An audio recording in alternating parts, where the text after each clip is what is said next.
अब्दुल्ला हमीद गुल साहब, आपने 6 दिन पहले ही अपने ट्विटर पे लिख दिया था कि ये इकदाम होना चाहिए। मुझे बताइए इस इकदाम का इम्पैक्ट क्या होगा, इससे पाकिस्तान को मजीद क्या फायदा होगा, इससे मजीद हम कौन से टारगेट्स अचीव करेंगे और ये कितनी बड़ी खबर है पाकिस्तान के लिए और दुनिया के लिए। अब्दुल्ला हमीद गुल साहब। बिस्मिल्लाहिर्रहमानिर्रहीम, बहुत शुक्रिया जी। पहले तो जाहिर है पूरी कौम को, जनरल आसिम मुनीर और उनकी फैमिली को मुबारकबाद हो, और air chief marshal Zaheer Ahmed Sidhu Sahab को जो है वो मुबारक हो कि उनकी भी मुद्दत मुलाजमत में जो है वो तौसी की गई है। और ये मेरे ख्याल में ये उन्होंने रिस्पेक्ट दोनों ने अर्न की है, जिसको कहते हैं ना, ये वो उसके जायज हकदार है। आईनी और कानूनी तौर पर फील्ड मार्शल का ओहदा उनको मिलना चाहिए था। उसकी वजह यह है कि जब जंग जीतता है कोई सिपा सालार तो उसको अल्हम्दुलिल्लाह इस ओहदे के ऊपर फायज किया जाता है। ये 5 स्टार का एक ओहदा होता है, इसमें सेरेमोनियल भी होता है। और ये जुल्फिकार अली भुट्टो साहब के दौर के अंदर पहले आर्मी चीफ जो थे, पहले कमांडर इन चीफ कहलाते थे, जो कि आर्मी, नेवी और एयरफोर्स के कमांड करते थे। और उस जमाने में फिर जो है वो बाकायदा जनरल टिक्का खान को पहले आर्मी चीफ के तौर पर मुतारिफ कराया गया। लेकिन कमांडर इन चीफ का मतलब यह है कि जाहिर है वो तीनों फोर्सेस के ऊपर कमांड, लेकिन फिर पाकिस्तान के अंदर एक और ओहदा क्रिएट हुआ और चेयरमैन ज्वाइंट चीफ जो है स्टाफ कमेटी वो कहलाया गया, जो कि इस टाइम पे टेक्निकली आर्मी, नेवी और एयरफोर्स से जो है वो सीनियर होता है। उसमें रुतबे के लिहाज से होता वो 4 स्टार है, लेकिन क्योंकि अब ये 5 स्टार बन गए हैं तो देखना यह है कि ज्वाइंट चीफ का ओहदा जो है वो क्या रहेगा। और दूसरी बात यह है कि जिस तरीके से जनरल अयूब खान साहब के साथ, उनके साथ एक जनरल मूसा खान 4 स्टार के तौर पर सर्व किया उन्होंने, और फिर जनरल याहिया खान जो थे वो भी 4 स्टार के तौर पर उनके साथ सर्व किए। देखना यह है कि क्या जो अभी, क्योंकि जाहिर है ये अभी इसकी तफसीलात आना बाकी है, कबल अज वक्त होगा कुछ भी कहना, लेकिन क्या आर्मी चीफ जो है उसकी नई तकर्री होगी, कोई नए आर्मी चीफ भी आएंगे, और क्या यानी ये पॉसिबिलिटी है कि field marshal general Asim Munir साहब रहेंगे और एक आर्मी चीफ भी दूसरा आ सकता है, ये पॉसिबिलिटी है जी। ये टेक्निकली माजी के, मैं माजी को सामने रखते हुए आपको ये बता रहा हूं। माजी में सर एक ही फील्ड मार्शल पहले आया, आप अयूब खान के दौर को सामने रख के बता रहे हैं जी। तो अयूब खान साहब के दौर के अंदर जो है ना 4 स्टार थे ना, मैंने तो आपको दोनों के नाम बता दिए। तो इसलिए ये बिल्कुल मुमकिन हो सकता है। अब देखना यह है कि क्या फिर ज्वाइंट चीफ का जो ओहदा है उसका क्या होगा, क्योंकि वो टेक्निकली तो सीनियरिटी लिस्ट में है, लेकिन 5 स्टार जब बन जाएंगे तो जाहिर है 4 स्टार सीनियर नहीं होता। इसका दुनिया में क्या इफेक्ट होगा, मेरे ख्याल में सबसे पहले तो भारत के ऊपर इफेक्ट होगा। भारत जो झूठा प्रोपेगेंडा कर रहा है कि जी ये जंग उन्होंने जीत ली है, तो बड़ा वादे हो जाएगा कि दुनिया ने इस चीज को एक्नॉलेज किया। ये कोई पाकिस्तान अकेला नहीं कह रहा कि ये जंग हमने जीती है, बल्कि अमरीकी अखबार कह रहे हैं, बरतानवी अखबार कह रहे हैं, फ्रांस के अखबार कह रहे हैं, और अरब दुनिया जो है वो कह रही है। तो एक पूरी दुनिया जो है वो ये बात कर रही है कि जनाब पाकिस्तान ने ये जंग जीता है अल्हम्दुलिल्लाह। दूसरा ये है कि सीनियरिटी के अंदर आ जाएंगे तो हम मनसब दुनिया के कहीं भी दौरों पे जाएंगे तो जनरल आसिम मुनीर साहब का एक एलिवेटेड उनको एज हासिल होगा 5 स्टार के तौर पे। आप मादी के अंदर अगर झरोकों में जाएं तो दुनिया में एक ही 6 स्टार जनरल था जिसका नाम था हिटलर, और एडोल्फ हिटलर जो थे वो फेहरर कहलाते थे।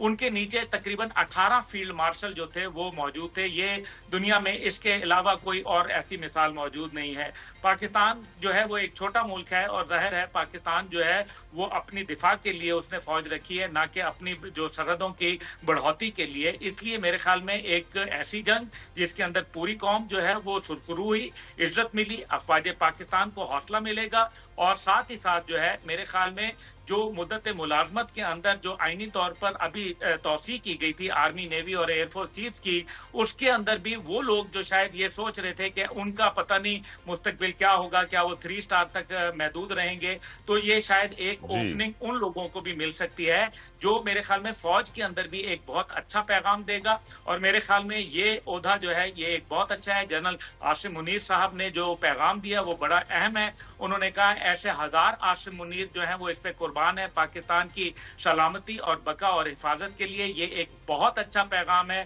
और मेरे ख्याल में इससे उनका हुब्बुल वतनी जो है वो टपकती है। पूरी कौम की ख्वाहिश थी। मेरा ट्वीट का आपने जिक्र किया, मैं ममनून हूँ हुकूमत पाकिस्तान का जिन्होंने मेरी बात को जो है वो अहमियत दी, और जाहिर है उनको अपना भी इस चीज का एहसास है। मैं कौन होता हूँ उनको कोई तजवीज देने अब्दुल्ला भाई, वाला, मुश्किल सवाल पूछने की इजाजत चाहूंगा आपसे। जी जी सर, इस जंग के अंदर किरदार आर्मी चीफ का भी, एयर चीफ का भी, नेवल चीफ का भी, अब एयर चीफ को सेकंड एक्सटेंशन मिल गई, don't you think naval chief को भी मिलनी चाहिए थी कुछ सर इजाफी टाइम अवार्ड में? देखिए, नेवल चीफ का जो है वो मामला यह है कि ऐसा वॉर, नेवी की वॉर जो है वो नहीं हुई, डायरेक्ट कन्फ्रंटेशन नहीं हुई। ऑल्दो कि वॉर गेम्स जरूर हुई, लेकिन नेवी की बराह रास्त कन्फ्रंटेशन नहीं हुई। इसलिए हो सकता है कि इसको भी जो है वो मलूज़े खातिर रखा जाए, लेकिन फिलहाल अगर करना होता तो ये अभी तक सामने आ जाता। फिलहाल क्योंकि एयरफोर्स और आर्मी जो थे वो फ्रंट लाइन के ऊपर थे, इस वजह से। और सबसे बड़ा लोग ये आज बात कर रहे हैं कि जी एयर चीफ के हवाले से मैं ये बताना चाहता हूं कि फैसला जंग करने का और उनको एक जबरदस्त किस्म का करारा जवाब देने का किसी और का नहीं बल्कि सिपा सलार जनरल आसिम मुनीर का था। और इस वजह से उनको ज्यादा पजीराई, क्योंकि देखे ना, कमांड जो कर रहा होता है पाकिस्तान फौज की कमांड, जैसे मैंने आपको माजी के झरोकों में कहा कि फील्ड जो कमांडर इन चीफ कहलाता था, तो कमांडर इन चीफ का जो ओहदा है मेरे ख्याल में आप देखते हैं कि ये बरतानवी स्टाइल के ऊपर सीडीएस का कमांड जाएगा या फिर उसको फील्ड मार्शल का जो हमारा एक तरीकाकार रहा है उसके। बहरहाल ये एक बहुत अच्छा फैसला है। बिल्कुल ठीक। मैडम आमना, आपकी नजर में क्या आज पाकिस्तान में सिविल मिलिट्री लीडरशिप की जो ताल्लुकात हैं, रिलेशनशिप है, क्या वो तारीख की बुलंद तरीन सतह पर हैं? आप इस फैसले को कैसे देखती हैं? आपकी नजर में फील्ड मार्शल सैयद आसिम मुनीर का किरदार पाकिस्तान के मुस्तकबिल को किस तरह बेहतर करने जा रहा है, इसके ऊपर अपनी राय दीजिएगा madam.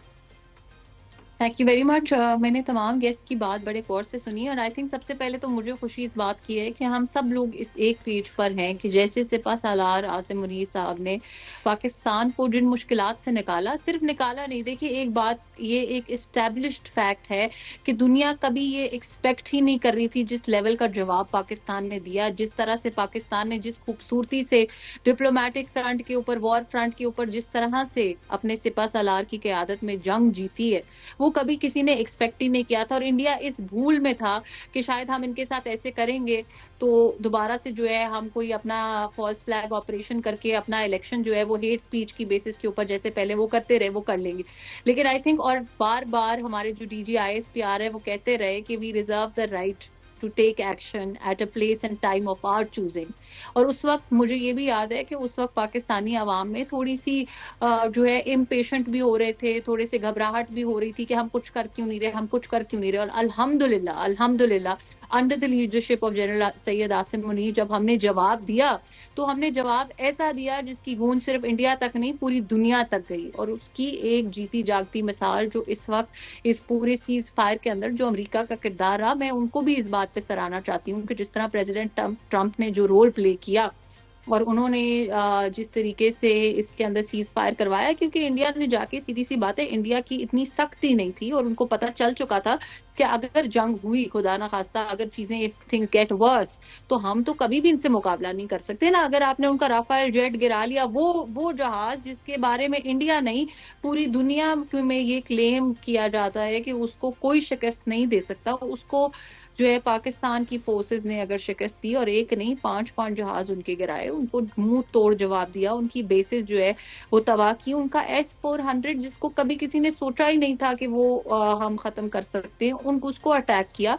So Alhamdulillah, I am very proud as a Pakistani, as a Muslim. Also, I would like to say कि जिस तरह से मैं समझती हूँ कि there's a very emotional part to it for me at least. Madam Amna, मेरे एक सवाल का जवाब दे दें। क्या पाकिस्तान की 76 इयर्स की हिस्ट्री में आज जो हमारे प्राइम मिनिस्टर के और आर्मी चीफ के ताल्लुकात हैं, क्या हम ये कह सकते हैं कि तारीख की बुलंद तरीन सतह पर हैं? कभी पहले प्राइम मिनिस्टर के और आर्मी चीफ के इतने अच्छे ताल्लुकात नहीं थे जितने आज हैं मैडम।